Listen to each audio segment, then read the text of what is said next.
Hello, Radhe Radhe. कैसे हैं आप सब? आई होप सब अच्छे होंगे।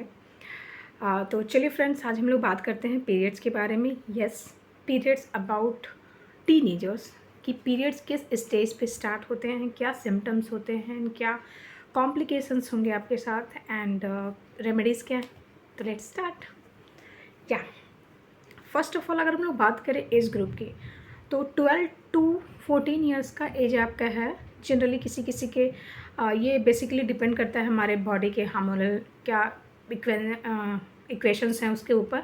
तो कभी कभी ये 10 ईयर्स की गर्ल्स को भी आ जाता है, बट जनरली इसका एज देखा गया जो मैक्सिमम रिसर्च बताती हैं दैट इज़ 12 टू 14 ईयर्स में आपका पीरियड्स आ जाता है। बहुत सारे केसेस में क्या होता है कि ये 16 ईयर, किसी किसी को 18 ईयर्स चला जाता है, तो आपको उतना वेट नहीं करना चाहिए। 16 ईयर्स तक अगर आपके पीरियड्स नहीं आते हैं then definitely you should go to doctors and अगर सब कुछ नॉर्मल है तो फिर अगर लाइक 12 टू 14 ईयर्स में आ जाते हैं तो इट्स वेरी गुड। एंड ऐसे भी है कि नेचुरल प्रोसेस है, तो आपको वरी नहीं होना चाहिए। It's a natural process. अगर आपके पीरियड्स टाइम पे आते हैं दैट मीन्स कि आपके बॉडी का सारा सिस्टम बहुत अच्छे से वर्क कर रहा है, your uterus is very well. और ये एक हमारे एक स्टेप आगे लेडीज़ के आगे बढ़ने का एक स्टेप होता है कि now you are going in a right way. तो आपको बिल्कुल भी टेंशन लेने की ज़रूरत नहीं है। इट्स अ वेरी नॉर्मल कि आपको पीरियड्स से इनफैक्ट आपको खुश होना चाहिए। हाँ, थोड़े से कॉम्प्लिकेशंस होते हैं जिसके बारे में हम लोग देखेंगे।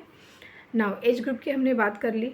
नाउ हम लोग बात करते हैं कि इसके सिम्टम्स क्या क्या हो सकते हैं। तो लाइक जैसे ही आप 12 ईयर्स को क्रॉस करते हो ना, या 12 ईयर्स है आपका, उसके 6 महीने के बिफोर आपको बहुत से कुछ सिम्टम्स दिखेंगे। लाइक आपको क्रैम्पिंग स्टार्ट हो सकती है। Cramping it will not take 6 month, but हाँ 1-2 महीने या 10 टू 15 डेज ऐसा कुछ हो सकता है। बट 6 मंथ में आपको जो सिम्टम्स दिखेंगे इस वाइट डिस्चार्ज। आपको वाइट डिस्चार्ज आपके पैंटी में आपको दिख सकता है।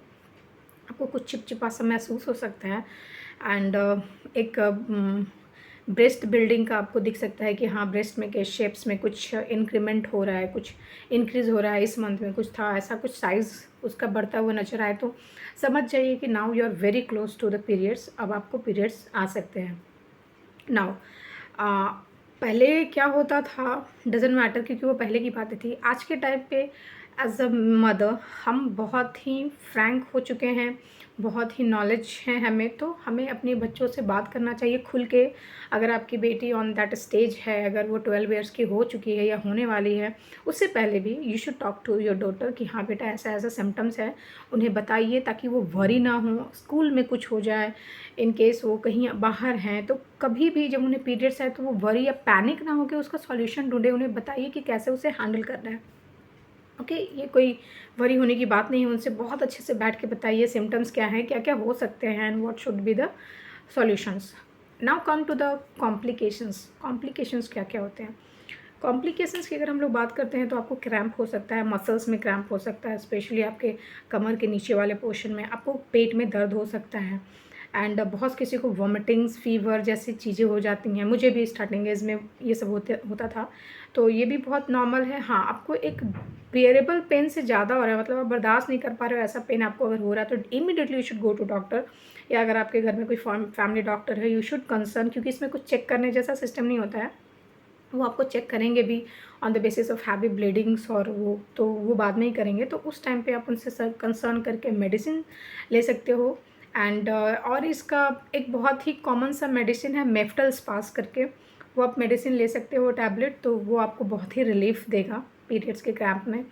और अगर मैं बात करूँ तो हॉट वाटर का वो जो बैग आता है, आप अपने कमर वाले पोर्शन में, पेट में, जहाँ भी यू आर फीलिंग की थोड़ा सा है ब्लॉक है या थोड़ा सा पेन हो रहा है, आप वहाँ पे उसको रखिए। वो बहुत डेफिनेटली बहुत ज़्यादा, मुझे तो बहुत हेल्प करता है। थर्ड थिंग इज़ कि आपको जूस लेना चाहिए, वेजिटेबल जूस पीजिए आप।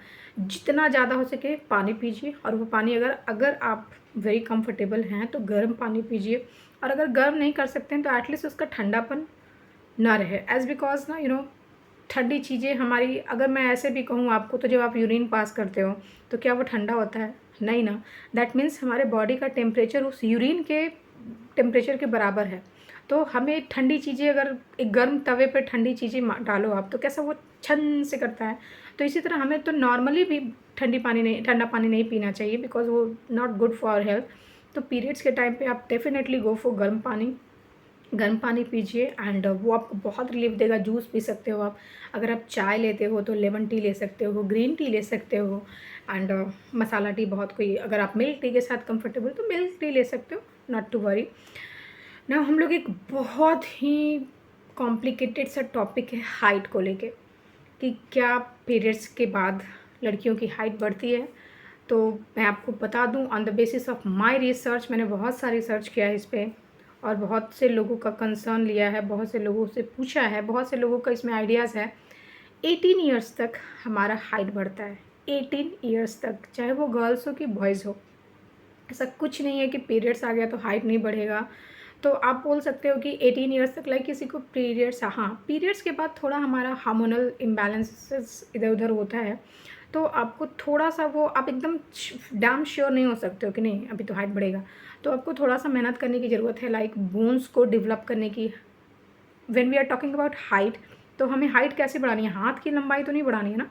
वी आर टॉकिंग अबाउट कि हमारा पैर का हड्डी जो है उसका हाइट हो तब बढ़े, तभी तो हमारा हाइट बढ़ेगा।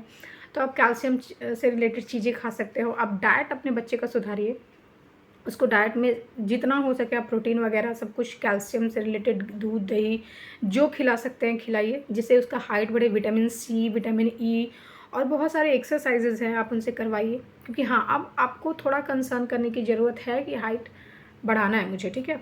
अभी बहुत चांसेस हैं, अभी 100% चांसेस है कि बढ़ेगा, तो आपको थोड़ा सा उसमें एफर्ट भी लगाने की ज़रूरत है।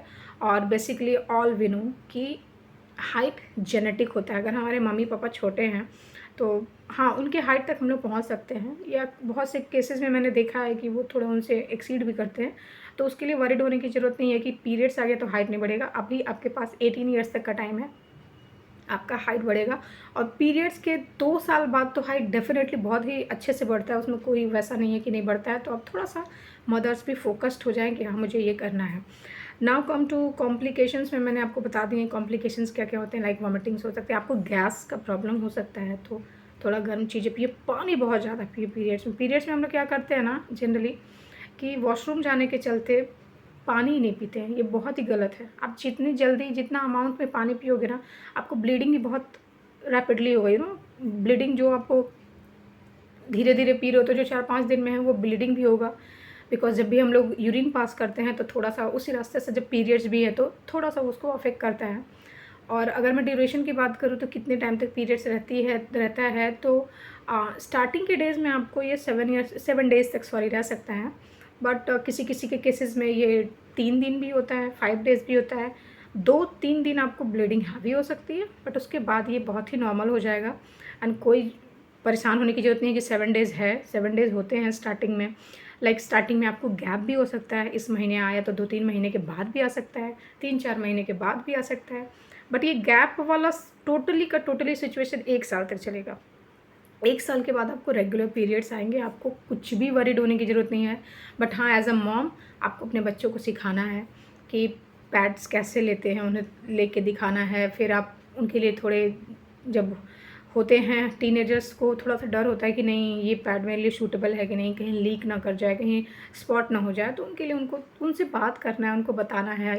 जिस तरह के आजकल मार्केट्स में पैड्स भी आने लगे हैं, axel, double axel, triple axel, तो जिस तरह के पैड्स में वो कंफर्टेबल हैं, एटलीस्ट स्टार्टिंग एज में उनको अपने अकॉर्डिंग जाने दीजिए और उनको करने दीजिए कि हाँ, सो दैट कि वो समझ सकें। हाँ, 1-2 महीने के बाद तो वो खुद कंफर्टेबल हो जाएंगे विद ऑल दिस थिंग्स कि हाँ ऐसा होता है।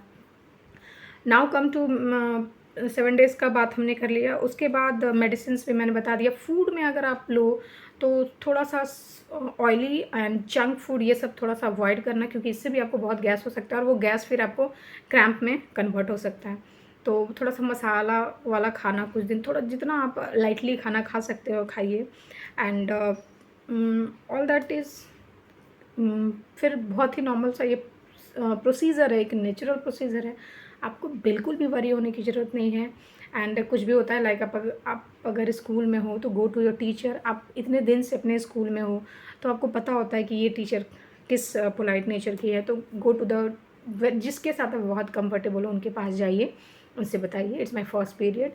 ऐसा कुछ भी नहीं है कि आपको घबराने की ज़रूरत है। हाँ, अगर आपको पेन होते हैं तो आपको अकॉर्डिंग टू दैट प्रिपेयर होना चाहिए कि मेडिसिन रख लो। अगर आप ऐसे सिचुएशन में हो कि नहीं मुझे बहुत पेन होता है एंड दैट फंक्शन और that class is very important, तो आप मेडिसिन रख सकते हो। जनरली मेडिसिन नहीं खाना चाहिए बिकॉज ये नेचुरल प्रोसीजर है, तो आप इसको हॉट वाटर के थ्रू, थोड़ा चाय के थ्रू, थोड़ा जूसेस के थ्रू आप इसको सॉल्व करने की कोशिश करें।